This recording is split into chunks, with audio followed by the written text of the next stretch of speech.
اعوذ باللہ من الشیطان الرجیم بسم اللہ الرحمن الرحیم والعصر ان الانسان لفی خسر الا الذین آمنوا وعملوا الصالحات وتواصوا بالحق وتواصوا بالصبر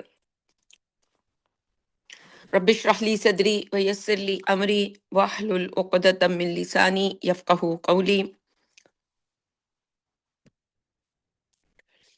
ربی یسر ولا تعسر وتمم بالخیر اللہم ربنا الہمنا رشدنا وَأَعِذْنَا مِن شُرُورِ أَنفُسِنَا اللهم أرنا الحق حقا وارزقنا اتباعه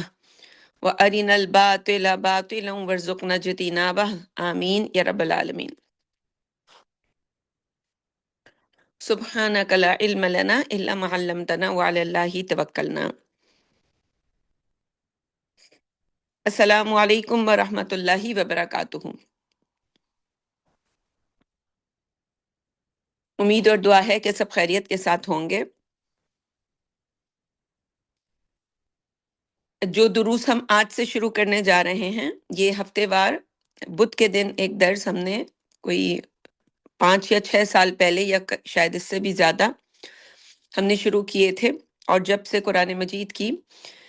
جو تفسیر ہے اس سے ریلیٹڈ گفتگو ان دروس میں ہوتی رہی. پھر بیچ میں ہم نے کچھ کتابیں بھی پڑھی اور وہ بھی پھر اسی وقت کو استعمال کر کے ہم نے ان کتابوں کو پڑھا. ان دنوں میں دورہ ترجمہ قرآن رمضان کی آمد سے پہلے ہم ان دروس کو پڑھ رہے تھے، اور جن کا نام ہے منتخب نصاب. یعنی عربی زبان میں جن لوگوں کو عربی زبان سے واقفیت ہے تو وہ جانتے ہوں گے کہ الفاظ جو ہیں کس طرح سے ان کی بناوٹ ہوتی ہے کہ ہر لفظ جو ہم بولتے ہیں اس کے 3 حرفی مادہ ہوتا ہے، یعنی 3 حروف ہوتے ہیں، اور وہ جو ہیں اس ایک پیٹرن سمجھ لیں یا اس ڈائی کے اندر وہ ان 3 حروف کو ڈالا جاتا ہے، اور باقی جو پیٹرن ہوتا ہے اس سے مل کے وہ لفظ بنتا ہے. تو اسی طرح سے انتخاب، کسی کو منتخب کرنا، تو جسے منتخب کیا جاتا ہے، خا کی کسرہ کے ساتھ میں پڑھ رہی ہوں، تو منتخب اور منتخب خا کی فتحہ کے ساتھ، یعنی اس کے اوپر میں زبر اردو زبان میں جیسے ہم کہتے ہیں اسے ہم لگا کے پڑھیں گے. تو جس کا انتخاب کیا گیا ہو وہ منتخب، اور جس کو جو انتخاب کرنے والا ہے وہ منتخب. اور انتخاب کرنا وہ کام، یعنی جسے ہم مصدر کہتے ہیں کہ وہ کام جس کا یہاں ذکر ہو رہا ہے، یعنی کسی چیز کو چننا. تو قرآن مجید جو ہے ظاہر ہے وہ جیسے دورہ ترجمہ قرآن کے وقت میں ہم نے پورے قرآن کی ہر آیت کا ترجمہ کیا، اور اس میں جہاں جہاں بھی اللہ نے توفیق دی ہم نے وہاں اس پہ گفتگو کی. لیکن بقیہ سال کا جو مہینے ہوتے ہیں ان میں ہم یہ کرتے ہیں کہ کوئی بھی اور لٹریچر پڑھتے ہیں، اور جو تعلق اس کا سب کا قرآن مجید سے ہی ہوتا ہے اسی کو سمجھنے کے لیے مزید. تو یہ جو ایک سلیبس ہے، اولین تو یہ سب سے پہلے ڈاکٹر اسرار احمد اس کے بانی اس حساب سے ہیں کہ جو سب اسباق ہم پڑھ رہے ہیں، یعنی جو سلیبس میں جو بھی اب صورتیں اور آیتیں شامل ہیں ان کو اسباق میں کہہ رہی ہوں، سبق کی جمع. تو جو اسباق ہم پڑھ رہے ہیں وہ تو ڈاکٹر اسرار احمد کے جو ہیں وہ کلیکٹیولی وہ ہیں اس کے انتخاب کرنے والے، یعنی منتخب. لیکن ان سے پہلے اصلاً یہ جو آئیڈیا تھا یہ امین احمد اصلاحی ایک بڑے عالم دین گزرے ہیں ان کا تھا، جنہوں نے تدبر قرآن تفسیر لکھی، اور پھر ان کے کچھ شاگرد ہیں، آج بھی بہت سے لوگ ہیں وہ اپنی نسبت ان کے ساتھ جوڑ کے اور وہ اپنے بارے میں آج ہمارے یہاں یہ رواج ہے کہ لوگ کس کے ساتھ ان کا تعلق ہے اس سے اپنے رتبے کو لوگوں کی نظر میں بنانے کی کوشش کرتے ہیں۔ تو اینی ویز یہ جو لوگ نئے ہیں اور انہوں نے پرانے دروس ہم ریکارڈ بھی نہیں کر سکے تو وہ میسر بھی نہیں ہیں اور ہم آگے ہی بڑھیں گے۔ یہ اب اس وقت مجھے ایک سوال تھا میرے ذہن میں کہ کیا ہم ان اسباق کو شروع سے پڑھنا شروع کریں، تو مجھے لگا نہیں، اس کی ضرورت نہیں ہے۔ جہاں سے ہم نے آگے پڑھنا ہے، جو زیادہ تر لوگ ان دروس میں وہ ہیں کہ جو ان دروس کو سن چکے ہیں، ورنہ جو بھی ہم قرآن مجید میں ابھی میں ان کو ان اسباق کو جب میں آپ کے سامنے تھوڑا سا بیان کروں گی تو آپ کو بھی لگے گا کہ وہ جو قاعدہ ہے کہ القرآن یفصل بعضهم بعضا، کہ قرآن مجید کا ایک حصہ دوسرے حصے کی تفصیل ہی کر رہا ہوتا ہے، تو میں کوئی بھی حصہ جو ہے ڈیفائن کروں گی وہ کسی دوسرے حصے کی جو ہے وہ تشریح کر رہا ہوگا، تفصیل بتا رہا ہوگا۔ تو انشاءاللہ ان چیزوں کا ذکر کہیں نہ کہیں آتا رہے گا، ورنہ دورہ ترجمہ قرآن اللہ نے توفیق دی، رمضان تک ہم پہنچے دوبارہ، اللہم بلغنا رمضان، تو پھر وہاں دوبارہ ان چیزوں کو، ان تمام آیات کا ہم جو ہے ترجمہ تشریح کچھ نہ کچھ ضرور کرتے ہیں، کیونکہ یہ ان دروس کا حصہ ہوتے ہیں۔ تو یہ جو سلیبس اب ہم یہاں جس کو ڈسکس کریں گے وہ ہے منتخب نصاب، خاکی فتحہ کے ساتھ۔ تو منتخب نصاب جو ہے اس کے اندر ڈاکٹر اسرار احمد نے جو فائنل اس کی جو ایک سمجھ لیں کہ جس شکل میں ہمیں ہمارے سامنے رکھا، تو اس میں اس کے پیچھے آئیڈیا یہی تھا کہ جیسے اسکول میں کالج میں جب ہم پڑھتے تھے تو لوگ جو ہیں وہ امپورٹنٹ کوسچنز یاد کر لیتے تھے کہ جی امتحان ہونے والا ہے، پوری کتاب پڑھنی مشکل ہے، تو جی جو کوئی خاص خاص جو حصے ہیں جس سے یہ اندازہ ہوتا ہے کہ سوال یہیں سے آئے گا تو اس کی تیاری کر لیتے ہیں تو لوگ پاس ہو جاتے ہیں، کہ چلیں 100% نمبر نہیں بھی لے گا انسان 33% لے کر پاس ہو جائے گا۔ تو یہ اسباق اصل میں وہ امپورٹنٹ نوٹس ہیں کہ اگر پورا قرآن کسی کو سمجھ نہیں آ سکا، بہت طویل تھا، انسان کے پاس وقت نہیں تھا، اور قرآن مجید کے اوپر بہت سے ہم جو ہیں ان کے بارے میں بہت سے ایکسپلینیشن کر کے اپنے آپ کو بری کر دیتے ہیں، تو ایسی جو بھی کوشش کی گئی ہو اس سے انسان کو چھٹکارا مل سکتا ہے۔ بس انسان یہ جو چنیدہ اسباق ہیں ان کو، یعنی چنے ہوئے ان چنیدہ اسباق کو بس انسان سمجھ لے اچھے طریقے سے تو بات سمجھ آ جائے گی۔ اور ان تمام اسباق کی یہ جو ابھی میں تشریح کروں گی ان کی بنیاد قرآن مجید کی ایک سورت 4 آیتوں پر ہے جو ہے سورۃ العصر۔ تو سورۃ العصر جو ہے وہ اصل میں بنیاد ہے اس پورے ان اسباق کے اندر جو بھی موضوعات یہاں پہ ہوں گے ان سب کے جو سمجھ لیں کہ بنیاد ہے وہ سورۃ العصر ہے۔ تو سورۃ العصر کیا ہے؟ سورۃ العصر یہ ہے کہ اللہ تعالیٰ نے زمانے کی قسم کھا کے کہا والعصر ان الانسان لفی خسر۔ الانسان سے مراد ان الانسان جو یہاں کہا گیا، اس سے مراد یہاں تمام نوع انسانی ہے، انسانیت یعنی تمام انسان۔ یہاں یہ نہیں کہا کہ مسلمان، مومن، کافر، فاسق، منافقین، بڑے الفاظ ہیں ہمارے ہاں انسانوں کی خصلتوں کو، ان کے جو مختلف جو ان کے بیہیویئرز ہیں انہیں بتانے کے لیے، تو یہ سب کو ایک ہی جگہ شامل کر کے کہا کہ چاہے کوئی نیک ہو، بد ہو، مسلمان ہو، کافر ہو، تمام انسان وہ خسارے میں ہیں، اور کوئی چھوٹا موٹا خسارہ نہیں۔ تنکیر جو ہے خسرن نکرہ آیا ہے یہاں، ایگزیجوریٹ کیا جا رہا ہے اس پریشانی کو کہ بہت بڑا انسان تصور بھی نہیں کر سکتا اتنا بڑا خسارہ۔ اور قسم کھا کے اصل میں اللہ تعالیٰ نے یہاں کلام کیا، یعنی عربوں میں یہ عربی زبان میں دس از دا ہائیسٹ وے آپ کو کوئی اپنی بات میں سچائی، صداقت پیش کرنے کے لیے، جیسے ہم قسم کھا کے ہمیں لوگ کہتے ہیں اچھا چلو قسم کھاؤ، پھر قسم کھا کے کہتے ہیں کہ جی قرآن کی قسم کھاؤ، تو یہاں تو قسم ہی جو سمجھ لیں کہ جس قرآن جس کا کلام ہے وہ کھا رہا ہے۔ صاحب قرآن تو کہنا کچھ صحیح نہیں لگتا کہ صاحب سے ہمارے ذہن میں کسی انسان کا تصور آتا ہے۔ تو یہ جو قرآن مجید کا جو سمجھ لیں کہ متکلم قرآن جو ہیں وہ خود قسم کھا رہے ہیں، اور کس چیز کی؟ وقت کی قسم کھا رہے ہیں۔ وہ وقت جو ہمارے ہاتھوں سے پھسل رہا ہے بہت تیزی سے، کہ تمام انسان خسارے میں ہیں۔ اور پھر اس کے بعد پہلے تو یہ بتا دیا کہ سب کے سب، جیسے سورہ انفال کے اندر پوچھا گیا کہ جی یسألونک عن الانفال، یہ آپ سے مال غنیمت کے بارے میں سوال کر، تو پہلے تو بتا دیا کہ سب اللہ اور اس کے رسول کا ہے، چلو چلے جاؤ سب یہاں سے۔ پھر حکم آیا کہ اچھا بھئی اس میں اب کس طرح سے تقسیم ہوں گے، تو بالکل اسی نوعیت کی یہاں پہ قسم کے بعد پہلے تو جنرک الف لام جو ہے جنسی ہے، کہ بھئی اس میں استغراق کہہ سکتے ہیں کہ یہ تمام کے تمام انسان اس کے اندر آ گئے کہ وہ خسارے میں ہیں۔ ان میں سے کون اس خسارے سے نکلے گا؟ یہاں یہ نہیں کہا جنت میں داخل ہونے والوں کا بتایا جا رہا ہے کہ یہ وہ کرائٹیریا ہے، نہیں، اس خسارے سے بچنے کے لیے صرف وہ لوگ ہوں گے جو الا الذین آمنوا،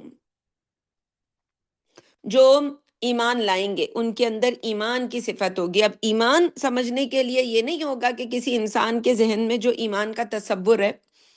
بس وہ ایمان ہو گیا، نہیں، ایمان کو سمجھنا پڑے گا کہ ایمان کس بلا کا نام ہے۔ واقعی وہ تو ایک بلا ہے، جب چمٹ جائے کسی کو اس کی زندگی کی ہر خوشی جو ہے وہ ختم ہو جاتی ہے۔ تو آگ میں جل اور خاک میں مل، تب جب خشت بنے تب کام چلے، وہ تو یہ والی کیفیت ہے، ان خاک دنوں کے عنصر پر تعمیر نہ کر بنیاد نہ رکھ۔ تو جب تک انسان بالکل اللہ تعالیٰ کو کب پسند ہے کہ جب انسان جو ہے وہ بالکل اپنا سب کچھ اللہ کے لیے لٹا دے، اپنے آپ کو مٹا دے،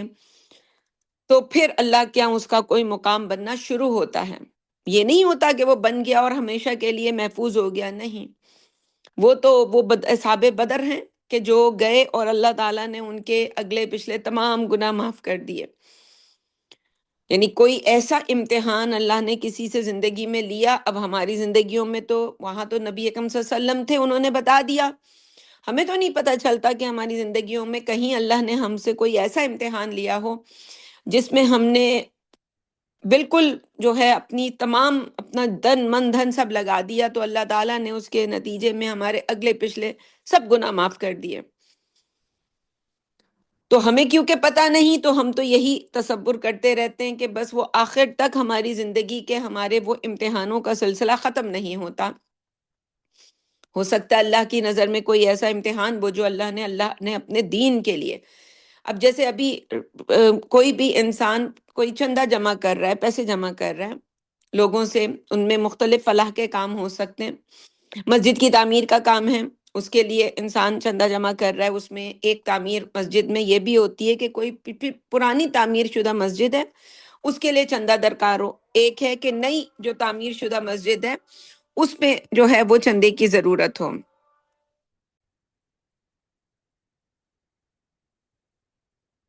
اور دوسرا یہ ہے کہ بعض اوقات ہم ایسے جو ہے وہ فلاحی کاموں کے لیے، جیسے کوئی بیمار ہے اس کی جو ہے علاج کے لیے ہم چندہ دیتے ہیں، لیکن اب جو چندہ اللہ کے دین کے لیے خرچ ہو رہا ہے، چلیں مسجد بھی اس جگہ ہم رکھ لیتے ہیں، حالانکہ آج ہمارے پاس مسجدیں تو وہ کام نہیں کر رہی کہ اللہ کے دین کو قائم کرنے کے لیے، لیکن ان دو میں ہم ظاہر ہے یہ اپنے حکم کے حساب سے تو یہی کہلائے گا کہ جی اللہ کے دین کے لیے یہ جو پیسہ خرچ کیا جا رہا ہے۔ تو ہر انسان کیا کوشش کرتا ہے، اور حکم بھی یہی ہے کہ اس پیسے کو جتنا، جب اللہ کو کوئی چیز دے رہے ہیں اور ایک کسی بندے کو دے رہے ہیں، دونوں میں بہت بڑی تمیز اور فرق ہوگا، تو انسان اس کو اپنے بہترین مال میں سے اللہ کو نکال کے دے کہ اللہ کو دے رہا ہے۔ اور جب اللہ کے دین کے لیے کبھی انسان جیسے بدر والوں نے کیا کہ 313 نہتے اٹھ کے آ گئے میدان میں لڑنے کے لیے صرف اللہ کے رسول کی پکار پر اور اللہ کے دین کے لیے اپنی جانیں لے کر ہاتھوں میں، تو اللہ تعالیٰ نے ان کے اگلے پچھلے گناہوں کو معاف کر دیا۔ یا جنہوں نے بہت زیادہ اللہ کے دین پہ خرچ کیا، ان کے لیے بھی یہی حکم ہوا کہ بھائی نبی اکرم صلی اللہ علیہ وسلم نے کہا کہ اب فلاں کو اس کے آنے اگلے پیچھے کسی گناہ سے بھی کوئی جو ہے وہ اس کو تکلیف نہیں پہنچے گی۔ تو اللہ کے یہاں بعض اوقات اتنا مقام ہو جاتا ہے انسان کا، تو جب ہم اللہ کو کوئی چیز دیتے ہیں اور اللہ تعالیٰ اسے قبول کر لے، تو یہ ایمان جو ہے جس کا یہاں ذکر ہو رہا ہے کہ وہ ایمان جو صرف اسلام نہ ہو کہ نماز روزہ حج زکوٰۃ انسان نے کیا، جیسے ابھی ہم نے ابلیسی مجلس شورا کے اختتام میں پڑھا کہ مست رکھو صبح گاہی میں اسے اور پختہ تر کر دو مزاج خانقاہی میں اسے، بس یہی کرتے رہیں، اللہ اللہ ان کو اسی میں مصروف کر کے رکھو، یہ جی وظائف کریں، بس نمازیں اور نوافل پڑھتے رہیں، اور ان کو یہ نہ پتا ہو کہ دنیا میں اللہ کے دین کے ساتھ کیا تماشا ہو رہا ہے، اور بہت بڑی چھلانگیں ماریں گے تو مسجدوں کی تعمیر کر لیں، بس مسجدیں بنا کے یہ کہیں کہ جی ہم نے بڑا کوئی اللہ کا دین نافذ کر دیا۔ تو وہ جیسے ابھی آج کی خبر ہے کہ جی ڈیڈ سی کے اوپر جون کیونکہ آ رہا ہے، تو وہ جون کے مہینے کی جو تیاریاں ہوتی ہیں، جو لوگ نہیں جانتے، پرائڈ منتھ کہلاتا ہے، یعنی وہ جو ہماری ABCD کمیونٹی ہے، LBGTQ، اور اب تو وہ ان میں ان کو ماسٹرز کی ڈگریز دی جاتی ہیں، اب تو ساری ان کے نام ہی M سے شروع ہوتے ہیں، تو جی وہ ان کا جو بہت تاریخ کا سب سے بڑا فیسٹیول ڈیڈ سی پہ ہونے جا رہا ہے۔ یہ ڈیڈ سی کیا ہے؟ یہ جو صدوم اور گمورا کی جو بستیاں تھیں، یعنی قوم لوط کے اوپر جو عذاب آیا تھا، وہ جس جگہ وہ عذاب آیا تھا، نبی اکرم صلی اللہ علیہ وسلم نے فرمایا کہ وہاں سے تم جلدی سے نکل جاؤ، لیکن آج انسان اتنا چیلنج، وہی جو ہم نے ابھی تلبیس ابلیس میں، یہ اسی میں ابلیس کی مجلس شورا میں بھی پڑھا کہ ابلیس جس طرح سے اللہ تعالیٰ کو چیلنج دے رہا ہے، تو اب انسان، یہ وہی ابلیسی جو انسان ہیں، یہ اللہ کو چیلنج دے رہے ہیں کہ وہ جو کبھی ان بستیوں میں آیا تھا اس گناہ کو کرنے کی وجہ سے، وہ تو کوئی ایک ہی ڈگری تھی، آج تو پورے PhD ہوتے ہیں اس کام میں کیے ہوئے، ان کے بالوں کے رنگ سے لے کر ان کے جو پیئرسنگ مختلف جسم کے حصوں پہ ہونا اور ٹیٹوز کا ہونا اور ہر دنیا کی گندی چیز کا کھانا پینا اور ان کے ساتھ ہونا، تو دنیا کی ہر نحوست ان کے ارد گرد گھوم رہی ہوتی ہے۔ تو اب وہ فیسٹیول جی، اور کہاں؟ مڈل ایسٹ میں ہو رہا ہے۔ فنڈنگ کون کر رہا ہے؟ جی اسرائیل کر رہا ہے۔ کیا بات ہے! یہ ہے اللہ کو چیلنج دینا، اور ہم سب بڑے آرام سے اپنے گھروں میں اللہ اللہ کرتے رہیں۔ یہ شیطان چاہتا ہے کہ ہم کریں اور سمجھتے رہیں کہ ہم ایمان لے آئے ہیں۔ تو اب ایمان ہم نے پچھلے دروس میں بہت لمبی بحث کی، تو اب یہاں تو صرف ایک ایمان کا لفظ آیا، لیکن ان اسباق کے اندر یہ تقسیم ہے کہ اس کی بنیاد تو ان اسباق کی سورۃ العصر ہے، جس میں 4 آیتیں ہیں، پھر اس کی ایک ایک موضوع کی تشریح۔ تو پہلا جو سمجھ لیں کہ حصہ ہے ان اسباق کا، یہ جو منتخب نصاب ہے، ان کا جو پہلا حصہ ہے، حصہ اول، اس کا نام ہے جامع اسباق، یعنی اس میں 4 اسباق ہیں، یعنی 4 دروس کہہ لیں آپ، 4 درس ہیں،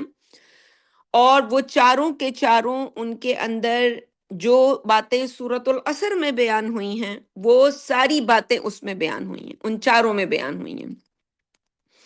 تو سورۃ العصر کا پہلے ترجمہ، پھر اس کے بعد جو باقی کے جو دروس ہیں، یعنی پھر حصہ دوئم میں ایمان کی اوپر بحث کی جائے گی کہ ایمان کس چیز کو کہتے ہیں۔ حصہ جو سویم ہوگا، ویسے تو اب تشریح کے حساب سے دوسرا حصہ ہوگا، اس میں عمل صالح، قرآن کی نظر میں عمل صالح کیا ہے، یعنی ہم اپنے کسی بھی عمل کو نیک عمل کہہ دیتے ہیں، لیکن وہ اگر قرآن کی اس پر نہیں ہے تو ہمیں پھر پتہ چلے گا کہ وہ مدر ٹریسا پر جب وہ انہوں نے اپنی زندگی گزاری تو لوگ ان کو بڑی نیک عورت سمجھتے تھے، اور جی 100 سال کے بعد پھر سمجھ آتا ہے کہ یہ نیکی کتنی جو ہے یہ اکنامک ریزنز کی وجہ سے یہ ساری نیکیاں ان کے اندر جو ہیں وہ اپنے ہی کام چل رہے ہوتے ہیں، کہ اگر کوئی ڈیفینیشن قرآن سے میچ نہیں کرتی تو ہمیں پھر بعد میں پتہ چل جاتا ہے، یہ ہم نہیں ثابت کرتے، یہ پھر وہ خود ہی اپنی جو ہے یہ ان کے یہاں یہ طریقہ کار ہے جو ہمارے ویسٹرنز ہیں کہ یہ پھر ان کی اگلی نسل جو ہے پچھلوں کی پھر باتوں کو کھولتی ہے، اور وہ اس وقت تو ہم سب سے چھپا کے رکھتے ہیں، اور ہم سب کے سامنے یعنی اسلام کے مقابلے میں وہ بڑی جی مربت جیسے ہم کہتے ہیں نا، بڑی مربت کے ساتھ وہ چلتے رہتے ہیں، نہیں بتاتے کہ جی کتنا جو ہے کرپشن ہے ان کے سسٹم میں، لیکن بائی دا ٹائم وہ کرپشن ہمیں جو ہے وقت گزرنے کے ساتھ ساتھ پتہ چلتی ہے۔ تو پھر دوسرے حصے کے اندر ایمان کی سمجھ لیں کہ پوری تعریف، تشریح اور سمجھانا کہ ایمان کس کو کہتے ہیں۔ تیسرے حصے میں عمل صالح کی تشریح، اور پھر چوتھے حصے میں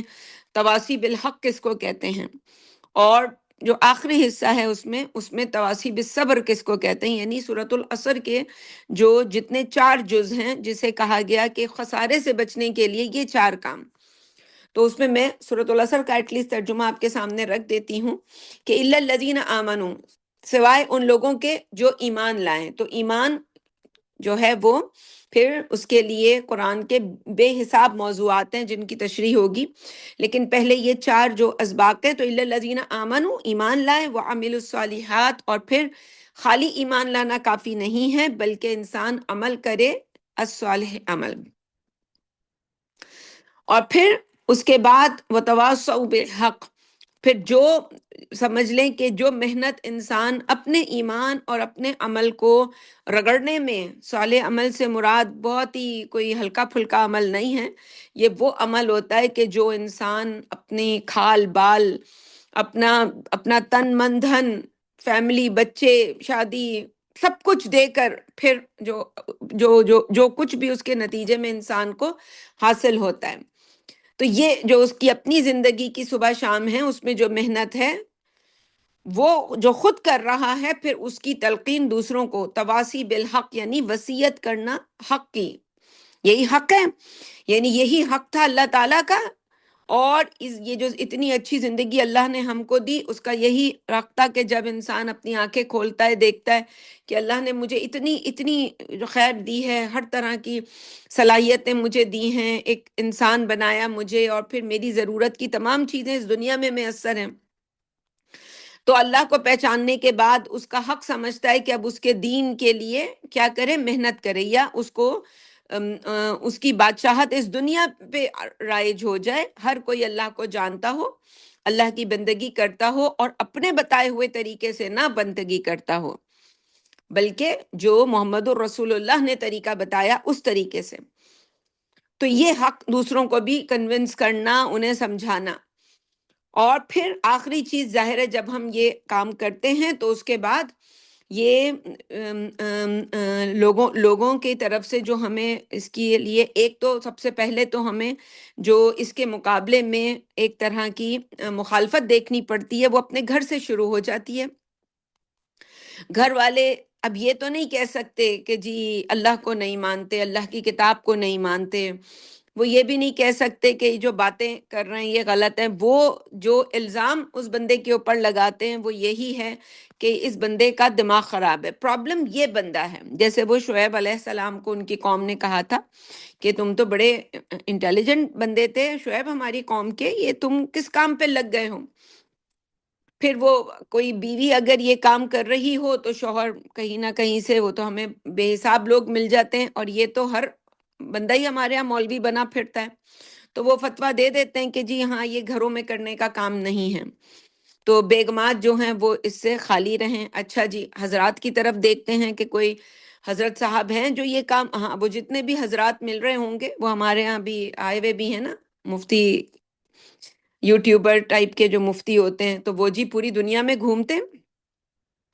اور ٹکٹ بھی ان کو جو اسپانسر کیا جاتا ہے بزنس کلاس کا کیا جاتا ہے، اتنی کمائی ان کے جو نام پہ ہو رہی ہوتی ہے، پتہ نہیں 1000 لوگ ان کے پیچھے جو ہیں وہ اس مال کو جمع کر رہے ہوتے ہیں، اور ان کے گھروں کے بھی سارے جو چولہے ہیں وہ اسی بندے کی یوٹیوبنگ کی وجہ سے چل رہے ہوتے ہیں، ایک بندے کو لے آؤ آپ اوپر۔ تو یہ پیچھے سے ظاہر ہے آج تو ہم نے اب یہ دیکھا نا، ہم نے کتنے لٹریچرز آپ کے سامنے رکھے یہ بتانے کے لیے کہ پیچھے سے فنڈنگ ابلیس کر رہا ہوتا ہے سب کی یہ دنیا اس کی دنیا ہے، اس دنیا میں وہ اوپر لاتا ہے اور وہ نیچے لے جاتا ہے۔ ظاہر ہے کون سنے گا؟ ان لوگوں کو کہ جو تواسی بالحق کر رہے ہیں، ہاں اسی کو سنیں گے جو تواسی بالحق جو ہیں وہ ایسے کر رہے ہوں کہ عام لوگ جو ہیں وہ یہی سمجھیں کہ جی مفتی صاحب وہ بڑے وضو کر کے نئے کپڑے پہن کے عطر شطر لگا کے جائیں گے مفتی صاحب کا درس سننے کے لیے۔ وہ پتہ نہیں ہے کہ وہ مفتی نہیں ہے، وہ تو بھائی ایک وہ یوٹیوبر ٹک ٹاکر ہے۔ تو وہ انہوں نے جب ٹک ٹاک پہ دیکھا کہ لوگ اتنا کما رہے ہیں تو وہ انہوں نے بھی لسی اور مکھن اپنے گھروں میں نکالنا شروع کیا، اور وہ خود ہی کہتے ہیں نا کہ مجھے انہیں تو اپنے بچوں کے نام بھی نہیں پتا، اتنے بچے ہیں، اور پھر وہ پوری دنیا میں بتاتے پھر رہے ہیں کہ 4 شادیاں کرنے کے طریقے کیا ہوتے ہیں اور پھر سود کے گھر کس طرح حاصل کیے جاتے ہیں۔ تو پھر یہ ہمارے دین کا حال رہ جاتا ہے۔ تو جب آپ کہنا شروع کرتے ہیں دوسروں کو تو ہر کوئی آپ کا دشمن بنتا ہے، اور یہ دشمنی گھر سے شروع ہوتی ہے، اور پھر ہوتے ہوتے ظاہر ہے پیچھے تو شیطان ہے۔ جیسے یعقوب علیہ السلام نے کہا تھا کہ لا تقصص رؤیاک علی اخوتک، تو وہ کیوں نہیں بتاؤ اپنے بھائیوں کو؟ یہ تو بھائیوں کو تو انسان بتاتا ہے کہ میں نے خواب دیکھا ہے، لیکن تمہارا خواب اتنا آبویس ہے، یہ اس کو سن کے بھائی جو ہیں وہ تمہارے ساتھ حسد کوئی کھیل کھیلیں گے، کوئی دشمنی کریں گے، اور وہی ہوا۔ اب یہ تو وہاں ان آیات میں کہیں نہیں ہے کہ انہوں نے بتایا ہو، لیکن نتیجہ بتایا کہ انہوں نے دشمنی کی، تو اس سے لگتا ہے کہ وہ کہیں نہ کہیں ان کو بھنک پڑ گئی ہوگی، ہو سکتا ہے جب باپ کو بتا رہے تھے اس لیے باپ سے بھی اتنے بدظن تھے کہ اچھا ہمارے خلاف یہ منصوبہ چل رہا ہے۔ شیطان اس طرح پہنچاتا ہے انسانوں کو، جہاں ایسی گفتگو ہو رہی ہوتی ہے چھپ کے بات سن لی کسی کی، اور یہ ساری جو شیطان کے مطلب کی باتیں ہوتی ہیں۔ تو اینی ویز، تو یہ 4 کام اگر انسان کر لے بس وہ اس خسارے سے بچ جائے گا۔ اس خسارے کو سمجھنے کے لیے میں عام طور پر ایک مثال دیا کرتی ہوں، اگر آپ میں سے جس کو بھی ظاہر ہے وہ دروس تو اب ہمارے سامنے نہیں رہے، لیکن ان پہ مختصر بات ہو سکتی ہے بات کو آگے بڑھانے سے پہلے۔ تو ان نشستوں میں ہم انہی دروس کے اوپر گفتگو کریں گے۔ آج سمجھ لیں ایک انٹروڈکشن ہے کہ جیسے ایک دن میری آنکھ کھلی، اور مجھے احساس ہوا جب میری آنکھ کھلی، غالباً میں اس وقت 33 برس کی تھی، اگر میں یہ کہوں اس سے پہلے میں نمازیں پڑھ رہی تھی۔ میری جو زندگی میں مجھے نہیں لگتا کہ دنیا کے کسی بھی انسان کے ساتھ میرے معاملے میں خدا خوفی نہ ہو۔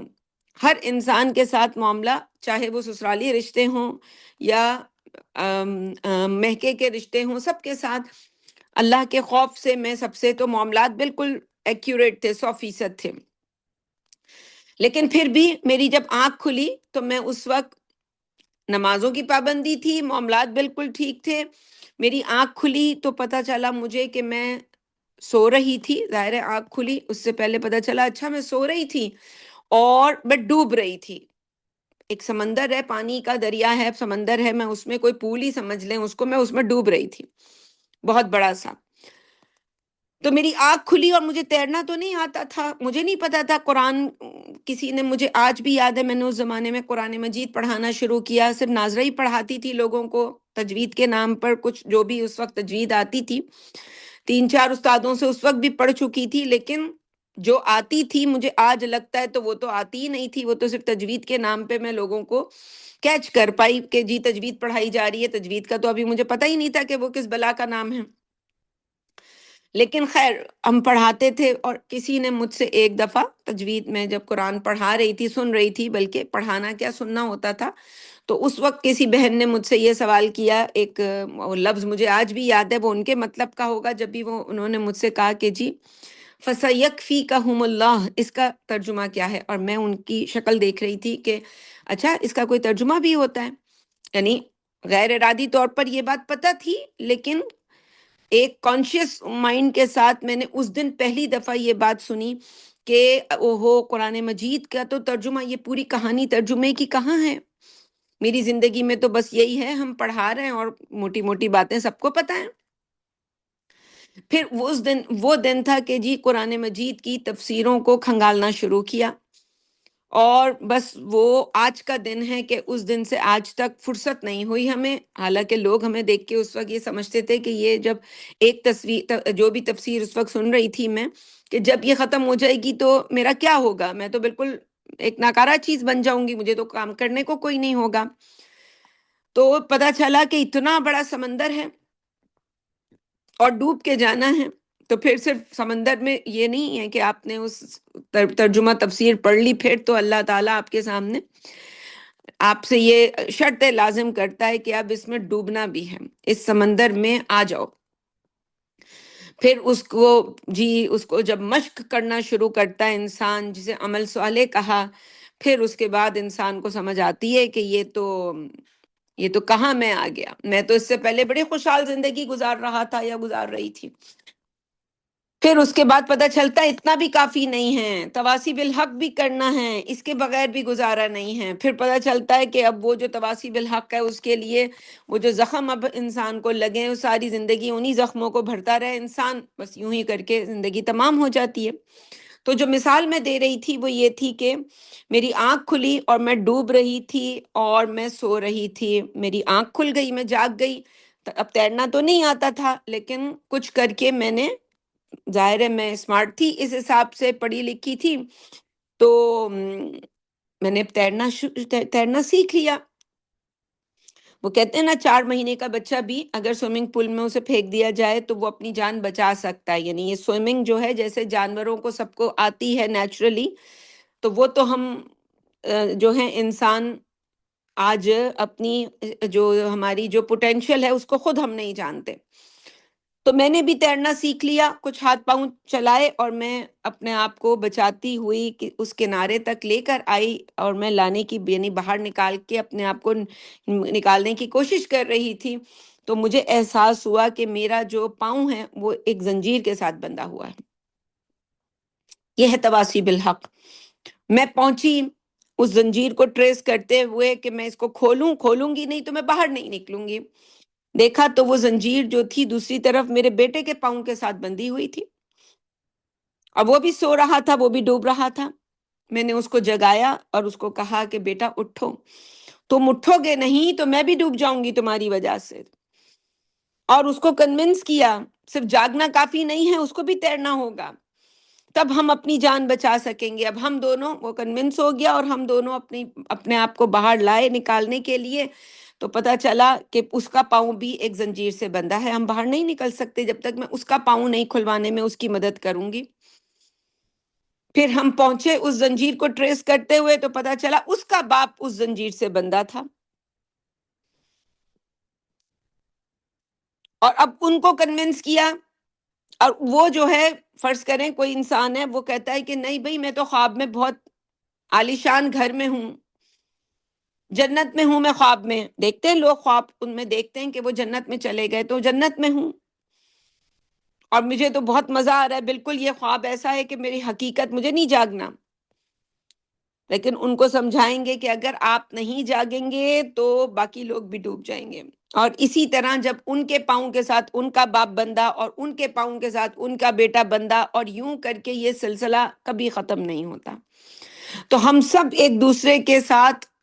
بندھے ہوئے ہیں، جیسے یہ واؤ ایک سے دوسری چیز کو جوڑ رہا ہے، بالکل یہ کڑیاں ہیں، ہم سب ان کڑیوں میں بندھے ہوئے ہیں۔ ہم سب نے ایک دوسرے کو بچانے کی، میں بول سکتی ہوں تو میں بات کر کے آپ کو بچانے کے لیے وہ مواد مجھے لانا ہوگا، وہ مٹیریل مجھے آپ کے سامنے رکھنا ہوگا۔ آپ یہ کام نہیں کر سکتے تو آپ لوگوں کو لا سکتے ہیں یہاں تک کہ جی آؤ یہ درس سنو، یا اب تو ہمارے پاس یوٹیوب چینل ہے، ان کی ویڈیوز جو ہر ہفتے جو ایک نئی ویڈیو اب آیا کرے گی وہ آپ نے آگے لوگوں تک پہنچا دی، اور یہ انسان نے کر لیا۔ اور بعض اوقات یوں بھی ہوتا ہے کہ انسان خود لوگوں سے بات کر رہا ہوتا ہے، ان کی بات نہیں سمجھ آتی، لیکن کسی اللہ والے کی بات سمجھ آ جاتی ہے۔ اسی لیے جب ہم پڑھاتے ہیں تو ہم لازماً کوئی بھی سبق پڑھائیں تو ہم کہتے ہیں کہ بھئی ہماری بات سن رہے ہیں ٹھیک ہے، لیکن کسی اللہ والے کی بھی بات سنیں، جیسے ڈاکٹر اسرار احمد ہو گئے یا اور آج کے بڑے اسکالرز جو اسی جو سمجھ لیں پیٹرن کے اوپر کام کر رہے ہوں۔ تو سورۃ العصر جس کے بارے میں امام شافعی کے 2 اقوال ہیں، بہت مشہور، آپ سب نے سن رکھے ہوں گے، کہ انہوں نے یہی کہا کہ اگر یہ پورا قرآن جو ہے وہ نازل نہ ہوتا اور صرف یہ یہ 3 آیتیں جو ہیں سورۃ العصر کی یہ نازل ہوتی تو انسانوں کی ہدایت کے لیے کافی تھی۔ اور دوسرا قول ان کا وہ بھی اسی سے مشابہ ہے کہ لو تدبر الناس هذه السورہ لوسعتهم، کہ اگر لوگ صرف اس ایک صورت پر غور و فکر کر لیں تو انسانوں کی ہدایت کے لیے کافی ہے۔ صرف یہ ایک صورت، ہدایت کے جو تمام موضوعات ہیں وہ اس میں ہیں۔ اور دوسرا قول لو لم ينزل من القرآن سواها لکفت الناس، کہ انسانوں کے لیے یعنی یہ سورت جو ہے سورۃ العصر اگر کچھ اور نازل نہ ہوتا سوائے سورۃ العصر کے، ہدایت کے لیے کافی تھی۔ یعنی جو مطلوب ہے پورے قرآن کا جو نتیجہ ہے کہ ہدایت انسان کی، کہ ہدایت سے مراد کے انسان اور جو ہے وہ نجات کیسے پائے گا، آخرت میں اس کو نجات ملے کن شرائط پر، کیا چاہتا ہے اللہ تعالی ہم سے۔ تو یہ جو جامع اسباق ہیں یہ منتخب نصاب کے پہلا جو درس ہے یا پہلا حصہ، اول سمجھ لیں حصہ، تو اس کے اندر 4 اسباق ہیں جن میں پہلا سورۃ العصر ہے اور اس کا نام ہی لوازم نجات ہے، یعنی نجات کے لیے جو 4 لازمی چیزیں چاہیے وہ سورۃ العصر میں بیان ہوئی ہیں۔ بس اب اتنی ہی ہم تشریح کر سکتے تھے اس کی۔ پھر دوسرا جو اس کا درس ہے حصہ اول کا، جس کا ٹائٹل ہے جامع اسباق، اس میں سورہ بقرہ کی آیت نمبر 177 ظاہر ہے، اس میں بھی پھر یہی 4 باتوں کا ذکر ہے کہ نجات کے لیے 4 چیزیں، لیکن بنیادی طور پر نیکی کی حقیقت اور تقوی کا قرآنی معیار، کہ اصل میں نیکی کس چیز کو کہا ہے قرآن نے، نیکی کیا ہے، اور تقوی کا جو ہم تو ہر دوسرے انسان کو جس نے کلف والے کپڑے پہنے ہوں اور سفید داڑھی ہو اس کو ہم کہتے ہیں کہ جی متقی انسان ہے۔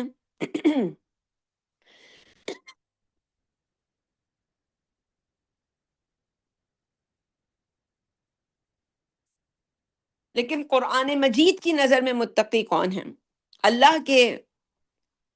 جو حساب کتاب ہیں ان میں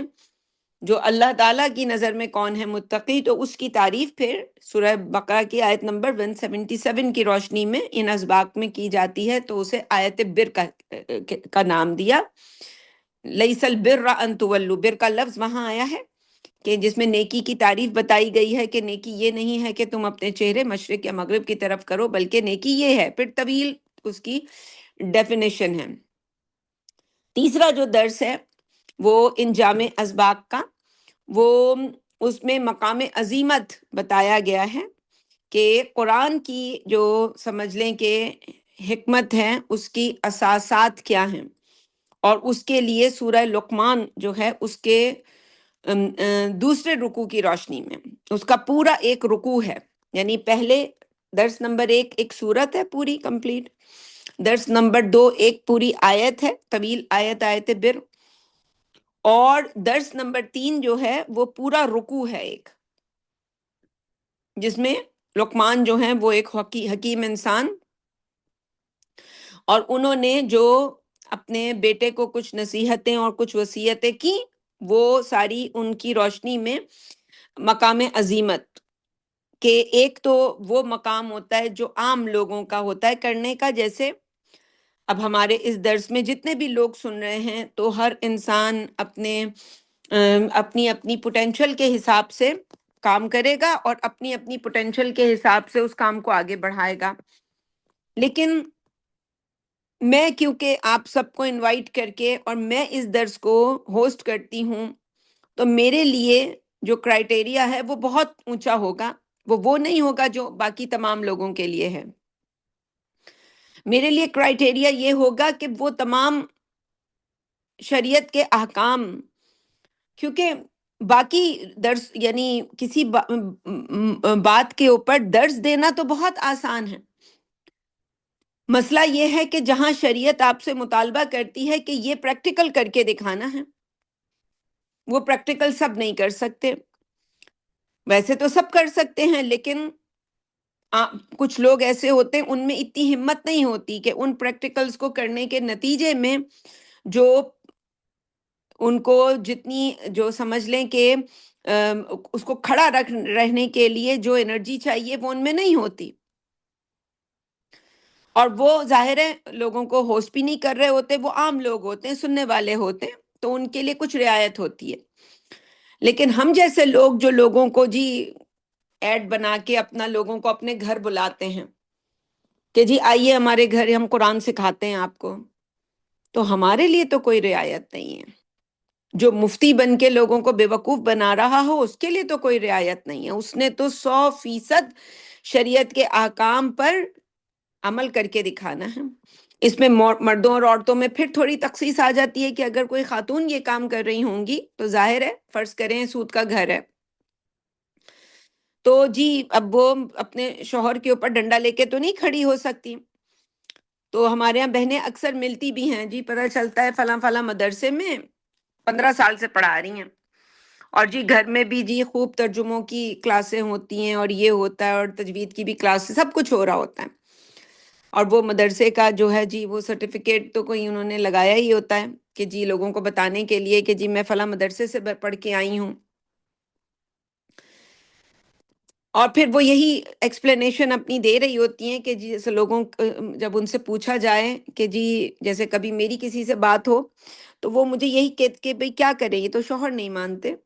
اور بات ان کی بالکل صحیح ہوتی ہے،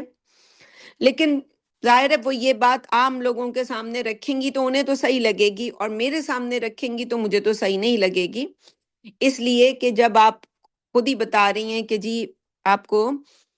10 سال ہو گئے پڑھاتے ہوئے، 15 سال، ٹھیک ہے، سال 2 سال ہوئے ہیں تو پھر ٹھیک ہے، ابھی تھوڑا انتظار کریں، اللہ کی طرف سے اسباب مہیا نہیں ہوئے تو ہم نے تو قرآن مجید سے اللہ کی جو سنتیں دیکھی ہیں وہ یہی ہیں کہ جہاں ایمان ہوگا اللہ تعالیٰ آزمائش کے لیے اسباب مہیا کرے گا، جب وہ اسباب آپ کے سامنے آ جائیں تو آپ نے جو ہے وہ اس پہ ڈٹنے کے لیے، جمنے کے لیے پورا جو ہے وہ جو آپ اپنا سب کچھ اللہ کے سامنے رکھنا ہوگا، اور جب انسان ورنہ پھر وہ پوری پوری زندگی مردوں کو جو ہے وہ ٹائٹل دیتی رہتی ہیں کہ ان کا، حالانکہ یہ ان کا قصور نہیں ہوتا، اگر تو آپ جیسے قرآن کہتا ہے ان کن تم مومنین، اگر تم ایمان والے ہوئے تو اللہ کیا کرے گا، اللہ تمہارے لیے اسباب مہیا کرے گا، وہی خاوند جو ہیں وہ آپ کے سامنے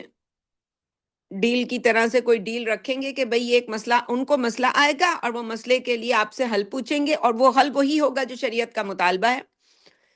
لیکن کیونکہ مسئلہ وہ شوہر نہیں ہوتا اور مسئلہ بیوی خود ہوتی ہے تو وہ وہی دنیا کو وہ ترجیح دیتی ہیں، اور وہ بہانہ جو ہے لوگوں کے سامنے یہی کر رہی ہوتی ہیں، اور بعض اوقات انسان یہ سب کچھ اتنا چھپ کے اس کے جو سمجھ لے تحت شعور میں یہ منصوبے بن رہے ہوتے ہیں تو وہ انسان خود سمجھتا ہے کہ میں نے ایسا نہیں کیا، میں بڑا نیک ہوں، میں پرہیزگار ہوں، تو جو لوگ تو دین کے دائی بن کے کھڑے ہوتے ہیں، دعوت کا کام کرتے ہیں، تبلیغ کا کام کرتے ہیں، ان کی ذمہ داری ایک قدم آگے ہوتی ہے، انہیں تو سب کچھ پریکٹیکل کر کے دکھانا ہوتا ہے، انہیں یہ نہیں کہنا، یہ بھی بالکل کہنے کی بات ہے کہ وہ بتائیں کہ محمد الرسول اللہ نے کیا تکلیفیں اٹھائیں اور تمام رسولوں نے کیا تکلیفیں اٹھائیں، یہ بھی بتانا ہے انہیں، لیکن اصل میں جو بتانے کا کام ہے وہ یہ ہے کہ میں یہ دیکھو میں نے فلاں فلاں شریعت کے حکم پر عمل کیا اور اس کے نتیجے میں یہ کچھ میں نے اللہ کو دیا، اور یہ دینے کے بعد یہ نہیں ہوا کہ جی یو ٹرن کر کے میں اپنے گھر میں جی بہت ہو گیا، بہت نقصان ہو گیا، اللہ نے بہت لے لیا میرا، نہیں، بندہ ہر موڑ پہ اللہ کا شکر ادا کر رہا ہو، یہ ہے مقام عظیمت۔ تو مقام عظیمت کس کو کہتے ہیں؟ تو وہ سورہ لقمان کا جو درس ہے، تیسرا درس، حصہ اول کا، جن کا نام ہے جامع اسباق، اور چوتھا درس پھر اس عظیمت کے لیول کے اوپر بھی ایک ہے کہ جسے سورہ حامیم السجدہ کی آیات ہیں، قریباً 7 آیات، آیت نمبر 30 to 36، جس میں بتایا گیا کہ ان الذین قالوا ربنا اللہ ثم استقاموا تتنزل علیہم الملائکہ، کہ جو ہم حدیث میں پڑھتے ہیں کہ جب انسان اللہ کے دین کے لیے، اللہ کے لیے کچھ کرتا ہے تو اللہ اس کے ہاتھ بن جاتا ہے، اس کی زبان، اس کے پاؤں، ہر کام فرشتے کر رہے ہوتے ہیں اس کے. یہ لیول، یہ تو بہت اونچا مقام ہے جو کسی کو مل جائے. اور وہ کب ملتا ہے؟ وہ ان تمام امتحانات سے گزر کے، امتحان آنا پھر بھی بند نہیں ہوتے، لیکن اب انسان کو ان امتحانوں سے کچھ ہوتا ہی نہیں ہے. دوسرے لوگ دیکھ کر اس بیچارے پر ترس کھا رہے ہوتے ہیں کہ ہائے بیچارہ، اس بیچارے کو تو کوئی تکلیف ہی نہیں ہو رہی ہوتی. اس تکلیف کے آنے سے پہلے اللہ کی تقدیر میں، اللہ کے عدل میں، جس عدل کی بنیاد پر اس کے لیے یہ فیصلہ کیا گیا تھا، اللہ اس بندے کو وہ بتا دیتا ہے. تو اس بندے کو پھر ذرا سی بھی تکلیف نہیں ہوتی کہ ایک طرف اللہ اور اس کا رسول اور دوسری طرف یہ دنیا کا امتحان. تو میں نے تو میری جو ہے، میری پارٹی ہی اللہ کی پارٹی ہے، میں تو کسی دوسری چیز کی طرف دیکھنا ہی نہیں. جب انسان کو کسی بھی اس کی زندگی میں ہونے والے کام کے پیچھے اللہ کا عدل پتہ چل جائے تو پھر انسان کو تکلیف ہی نہیں ہوتی. تو یہ ایک اونچا لیول، اس لیول پہ جو لوگ چلے جائیں تو ان کی کیا بات ہے. تو یہ ہے چوتھا درس. تو یہ 4 ہی درس ہیں حصہ اول کے اندر. پھر اس کے بعد بس آج اس کا انٹروڈکشن ہی کر لیتے ہیں، باقی چیزوں میں اتنی تشریح کی ضرورت نہیں ہوگی. اب جو حصہ دوئم ہے اس میں ایمان کس چیز کو کہتے ہیں، اس کے لیے جو ہے وہ 5 دروس ہیں. ان میں سورہ فاتحہ ہے مکمل، جو اس حصے کا تو پہلا درس ہوگا، لیکن اگر ہم ٹوٹل دروس دیکھیں گے تو درس نمبر 5 ہے. یعنی 4 پہلے ہم نے ابھی حصہ اول میں بتائے، تو اب اس کا یہ پہلا ہے، لیکن ہم اگر ٹوٹل کاؤنٹ کریں تو یہ درس نمبر 5 ہوگا. اور مباحث ایمان، ان تمام اب یہ 5 جو اگلے میں بتاؤں گی، ان سب کے جو سمجھ لیں موضوع ہے وہ ایمان ہے، ایمان کے بحث کی بحث ہے. تو سورہ فاتحہ حصہ دویم میں جو درس نمبر 1 ہے، لیکن نمبرنگ کے حساب سے اب درس نمبر 5 ہو گیا. درس نمبر 6 جو ہے وہ سورہ آل عمران کی جو وہ بھی 6 آیات ہیں، 192 195. اور درس نمبر 7 جو ہے وہ سمجھ لیں جو ٹوٹل نمبر کے حساب سے وہ سورہ نور کے 5ویں رکوع کی روشنی میں جو آیت نور ہے. پھر درس نمبر 8 جو ہے وہ سورۃ تغابن، وہ ہم نے پوری سورۃ تغابن جو ہے وہ دیکھی تھی، جس میں ایمان اور ایمان کے جو پھل لگتے ہیں. جب کسی کے اندر ایمان ہوتا ہے تو جیسے ہم کسی بھی درخت کو اس کے پھل سے پہچانتے ہیں، تو اس صورت کے اندر یہ ایک اس کا خاص جو ہے وہ پھل جو ہے اس کا ایمان کا، وہ اس کا ذکر اس صورت میں خاص طور پہ ہوا ہے. پھر درس نمبر 9 جو ہے اس کے اندر پوری سورہ قیامہ جو اس کا وہ ہے. اور پھر حصہ سویم، تیسرا حصہ ہے ان اسباق کا، جس میں اب جو بحث ہوگی وہ ہے عمل صالح کس چیز کو کہتے ہیں. اس کے لیے بھی 5 جو ہیں اس میں سمجھ لیں اسباق ہیں. ہم ابھی اس کے اوپر ہیں، ہمارا ابھی یہ حصہ عمل صالح کا مکمل نہیں ہوا ہے. اس میں ہم نے درس نمبر 10 تعمیر سیرت کے اساسات جو سورہ مومن اور سورہ معارج، یعنی دونوں میں وہ آپ میں سے بہت سے لوگوں کو یاد ہوگا کہ ان میں جیسے عباد الرحمن کی صفات، یا جو ہے جی سورہ معارج کے اندر بھی ہے کہ جی وہ نماز پڑھنے والے، صدقے دینے والے، اور اس طرح کی جو صفات آتی ہیں تو اس کا ذکر ہے. تو سورہ مومن اور سورہ معارج کی روشنی میں تعمیر سیرت، کسی کی سیرت جو ہے اس کی بنیاد کیا ہوگی. اور 11واں درس جو ہے وہ سورہ فرقان کے آخری رکوع کی روشنی میں کہ اللہ کے جو نیک بندے ہیں یعنی عباد الرحمن، ان کی شخصیت کا پیک. تو یہ 3 ہی قرآن مجید میں مقامات ہیں جہاں اس طرح کے کسی کی سیرت کے اندر کیا کوالٹیز ہونی چاہیے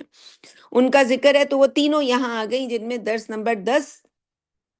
جو کہ عمل صالح کے جو مضامین ہیں یعنی مباحث ہیں، ان کے اندر تو پہلا درس ہے یہ.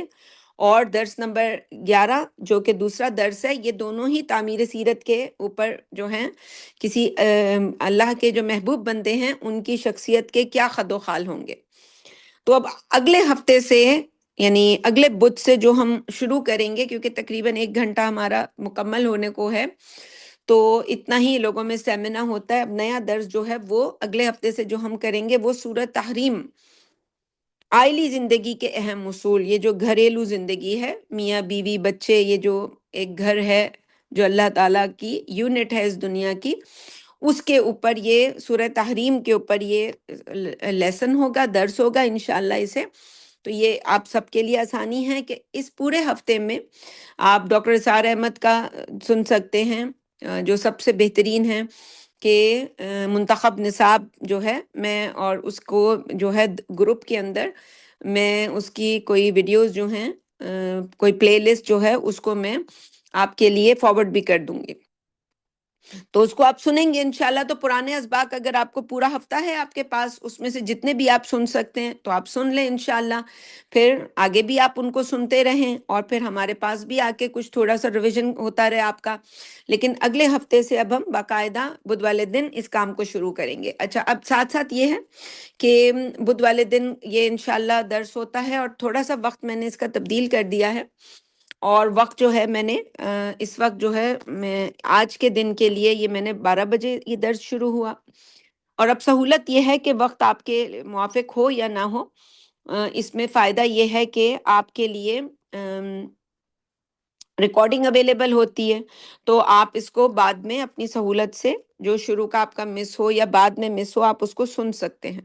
تو انشاءاللہ وہ آپ کے لیے کوئی نقصان کی صورت نہیں ہوگی، اور یہ بھی ممکن ہے کہ اگلے ہفتے میں اس درس کو 11:30 بجے ہی کروں، لیکن پہلے گروپ پہ آپ کے یہ میسج لکھا جائے گا، ٹھیک ہے؟ یعنی ہم ہمیشہ گروپ پر آپ کو میسج لکھیں گے کہ جی یہ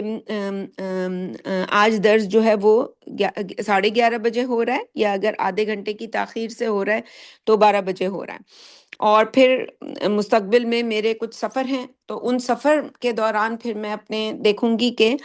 جو میرے لیے آسانی ہوگی، لیکن اس گروپ پہ آپ کو میسیجز ملتے رہیں گے، اور ریکارڈنگ اگر کسی دن ہم یہ لائیو درس نہیں بھی کر سکے تو اس کی ریکارڈنگ آپ کو بدھ والے دن یوٹیوب چینل پہ ضرور مل جایا کرے گی انشاءاللہ۔ یہ آگے میرا اس وقت منصوبہ ہے۔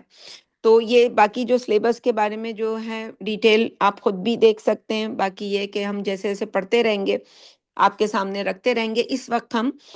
مباحث جو ہیں عمل صالح کے ان پر ہیں، اور اگلے ہفتے ہم سورہ تحریم سے شروع کریں گے۔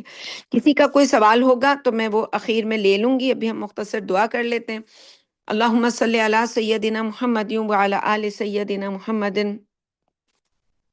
کما صلیت علی ابراہیم وعلی آل ابراہیم انک حمید مجید۔ اللہم بارک علی محمد وعلی آل محمد کما بارکت علی ابراہیم وعلی آل ابراہیم انک حمید مجید۔ ربنا ظلمنا انفسنا وان لم تغفر لنا وترحمنا لنکونن من الخاسرین۔ ربنا آتنا فی الدنیا حسنۃ وفی الآخرۃ حسنۃ وقنا عذاب النار۔ ربنا هب لنا من ازواجنا وذرياتنا قرة اعین واجعلنا للمتقین اماما۔ آمین برحمتک یا ارحم الراحمین۔ سبحان ربک رب العزة عما یصفون وسلام علی المرسلین والحمد للہ رب العالمین۔ حق لا الہ الا اللہ محمد رسول اللہ۔